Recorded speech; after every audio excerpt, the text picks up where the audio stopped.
Hi guys, it's Shirley the boss lady. I'm back again. Okay, I know my last video was too long and maybe it was boring, but I just wanted you guys to know, to have a background of where I'm coming from and where I'm going. So, like I promised, I'll start from 2022. What happened after I planned to relocate to England, and was it a good move or was it a bad move? No, it was a good move. Everything has its own advantages and disadvantages, and I'll never discourage anyone who wants to relocate. Don't relocate because there are more hassles to do in Zimbabwe. No, I'll never do that. um I thought I would manage things when I'm not around. I'll do mobile business, mobile hustling, if I can put it that way, where I'll just use a phone call business. Like, I'll have to direct people, do this and do that. It's so easy when you're around, but when you're not around, now you have to ask, you have to put trust in people, but it doesn't go the way you want it to go. So what happened is, after I gave my dad my clothes from town shop to sell in his shop, that was okay, and I gave up the Mbarim Sika table, the marketplace. That was okay. Now I was left with a company to run, Shaolin Logistics. Everything was in place. I was still in touch with my clients. I had people who were working for me. I had how many staff? I think I had four staffs. Yeah, four tables, four people running the business, and I was just doing it on the phone. Guys, can you go there and collect payment? Guys, can you go there and do this and stuff? But I only operated, I think, for 3 months because I ended up not getting money. On a monthly basis, I used to pay salaries, right? Yeah, I think my one employee were getting not less than 350, 400 per month. Only one person. But when, and I was left with enough to run the company, to run the business, to grow and everything. I won't go into figures, but I was okay. It was not less than 1.52k going up and stuff. It was okay after paying the expenses and everything. But when I came to England now, I'm doing everything over the phone. I started not getting anything. I started to pay the rentals from my salary this side. The people I trusted to run the business opened their own companies. So the only thing I had to do was to pack my laptops, to pack my desk, get a truck, and everything was sent home, locked in a room so that I'll use them when I think of starting again or when I come back home. So that's what happened. Mobile business is okay, but don't run it because someone is your relative or someone is your friend. I think at times strangers are better than people who are close. And maybe you need someone. I don't know. I don't have a solution to this because I'm still myself trying to figure out how best you can do mobile business. I am doing transport right now, like in drives and stuff. I'm running everything myself. uh, Highway Namapanda to Harare, but it's better because I don't have anyone in between. I'm just communicating with my drivers myself. I just check on my trackers, which is less stressful, right? But I really wanted things to go into the right way. But anyways, it is what it is, or it is what it was, right? But life goes on. So when I came to England now, yeah, I was now thinking, should I go back home and run things myself? No, I'm already here. Let's just give it time. Let's see how it goes. You need money to grow because I didn't have a truck, but I wanted a truck to make the Charlene Logistics, the business, to grow bigger. Most of the trucks I was hiring, the yellow machines I had to hire, most of the equipment I had to hire. I was just a broker. I was in between, and people would trust me with their machines, people would trust me with their trucks, and I was very transparent, and I kept my clients happy. I paid them, and everything was okay. But now I had to, and then I said to my dad, no, I'm not coming back. He was actually against the idea of me coming, but I told my dad, no, I'm not coming back. Let me just buy myself a truck, then I come back. When I come back, we're starting on another level, right? Life happened. I let go of everything. I said, I know, let me just wait for the truck and go home. It didn't happen like that. So I started to work in England now. I'm paid weekly. You know, first child mentality.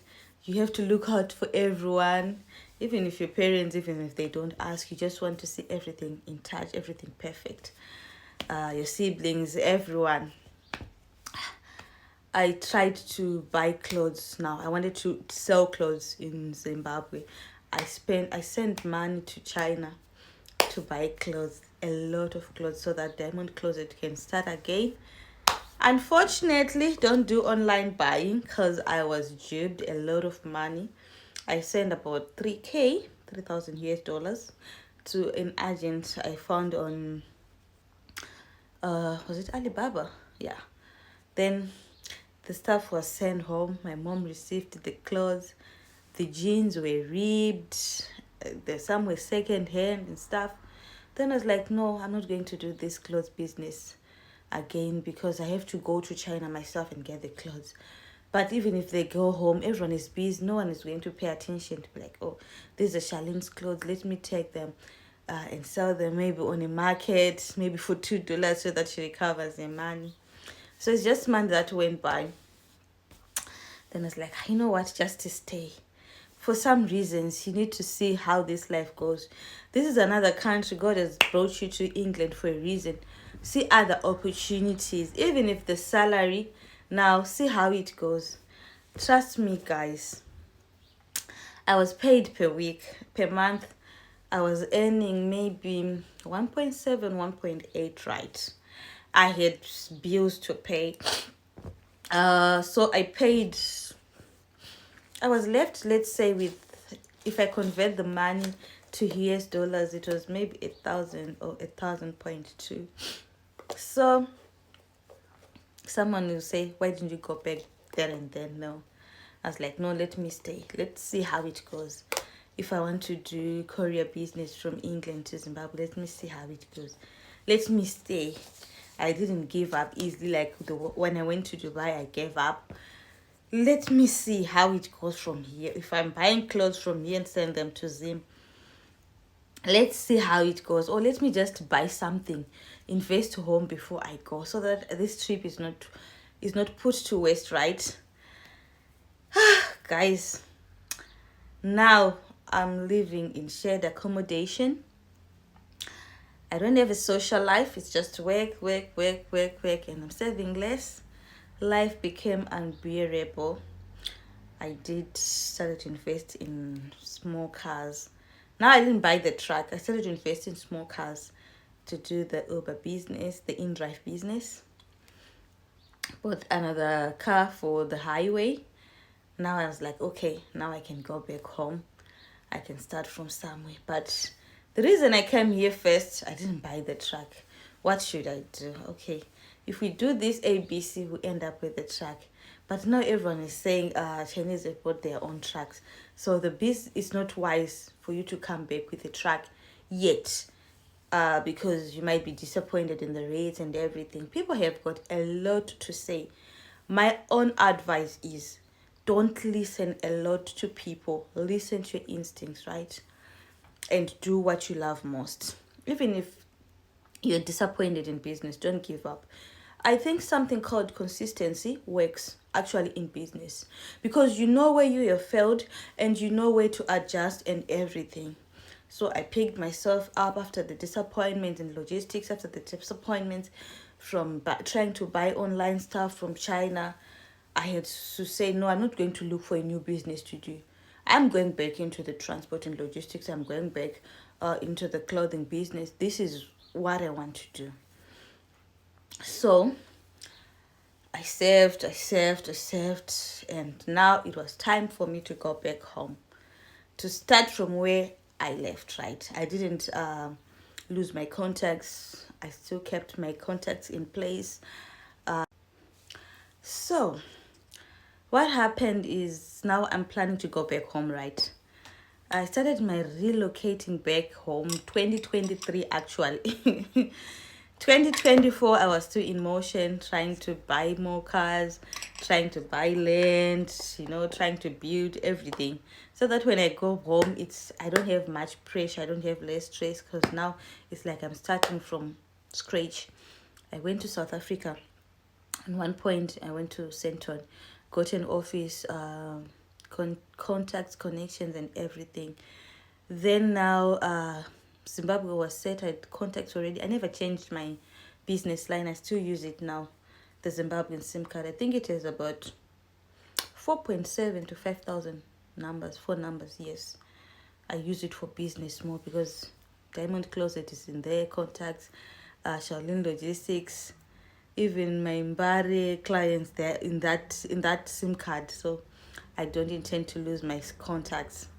I went to South Africa. I made new contacts. I got an office actually, and I also looked into some other business in South Africa to do, because I wanted to expand. I didn't just want to go back home and start from doing it on a low scale, if I can put it that way. So I see. Oh, sorry. Let me not mix things. So I met my partner now. Everything is set home. I've given the tenancy notice. I'm coming back. My parents, they said, okay, you can come back. The cars are now on the road. I'm talking to the drivers direct. I have the trackers and everything. Bless my friend. She is overseeing all my finances. Her name is, I won't disclose it because people might rob me and stuff, but I got a sister and a friend who always advised me, no, let's do this, let's do this, let's do this. And I was safe, and I'm still safe with her. Then now I'm left with 2-3 months to go home. Everything is in place. My relocating back home is in place. I met my partner. He's English. What should I do? By the end of the day, if I have all the money in the world, I'm a girl. I also need to have my own family, right? I have to balance things. That time I was having all the money, having all the trips, but I still felt there was a void in my life. I didn't have a partner. If I have a partner, people are going to use you for what they're going to get from you. Especially guys, don't trust guys. Ladies, don't trust guys. Trust, but not all of them. Others, people just say ladies are gold diggers. Trust me, men are also gold diggers. I've met a lot of them in my life. I'll talk about relationships another day, but today let's talk about business. So now I've met my partner. I want to go back home, but weigh your options, girl. Business is running already, which is okay. You also need to have your family. You also need to give this man a chance. Maybe he's different, you see? Okay. Now I have to stay for my partner, for my small family, for my baby. Yes, I'll tell you about my baby another day. So, going back to business, I see a lot of questions on social media, especially people who they'll be like, Shalina, I don't have money, like a lot of money, what should I do? Don't be limited with the money you have. Trust me. I started with $300, $150 when I was in college. Then after on attachment, I had $300. Then I had a table in Bari. Then I had to go to Malawi. I had to go to Zambia. After that, I had to grow. Don't be limited with the amount of money you have, but have the discipline with the money you have. And don't look around you, who is looking. What if people see me in this? What will they say? Trust me, girl, when you have your money, it won't have an address like where did it come from? Did it come from the gutters? Did it come from selling tomatoes? Did it come from selling Madora? Did it come from where? No, just go, just have discipline. Keep on going, be consistent, something like that. That's what I can say. I'm not a pro into business. I'm not a pro into this life, but I'm managing one day at a time. So I hope whoever is seeing this gets to understand something. I see a lot of questions on social media. I'm earning this month, should I go? I'm earning this month, should I relocate to another country or I should stay? My honest advice is there are a lot of opportunities in Zimbabwe. If you have the opportunities, if you have the resources, stay. But also try to go and see, and you can grow more. Exploring is actually a very good idea, because now if I'm coming back to do my transport logistics, I have another eyesight on what I already know. We will never stop learning, and we also want to grow. Now if I go back, I used to have a small shop. Now I'm going to have a big shop. Now I know what to sell, because I now have some resources. I now have some. I've now explored a bit. I used to know the Zambia, Tanzania, Dubai. Now I also know, okay, I can get this stuff, I can sell something like that. It's just growth one day at a time. And why do I say it's growth? Because I've been showing you guys how I started, and I'll keep on showing you guys how it is going. And I hope everything will work out. What else? If you have questions, guys, just drop them. I'll try to answer them. How do you balance having to pay your rentals, money discipline, whilst you have to save up and stuff? I'll address more questions if you guys have an opportunity to ask in the comment section. But don't forget to subscribe and to like, because I'll be telling you more and more and more. My content is my life. I don't know what I'm going to share next. Was it worth it to stay for my partner? Yes, it was. And it's still. So how am I going to balance things? I don't know. But I know I'm going to figure it out. I'm still learning. And we are going to do this journey together. Charlene Logistics is going to thrive. Diamond Closet is going to resume. And other businesses. Maybe in real estate. Maybe in B&Bs. I don't know. But anyways, guys, keep connected. And let's do this. I think to spice up my YouTube channel, I'm going to tell you next about relationships, right? Yeah, about my relationships. No. Is it worth it? I don't know. But if you want to hear about it, subscribe. Then I'll tell you everything. Anyways, for now, stay in touch and all the best in whatever you're doing.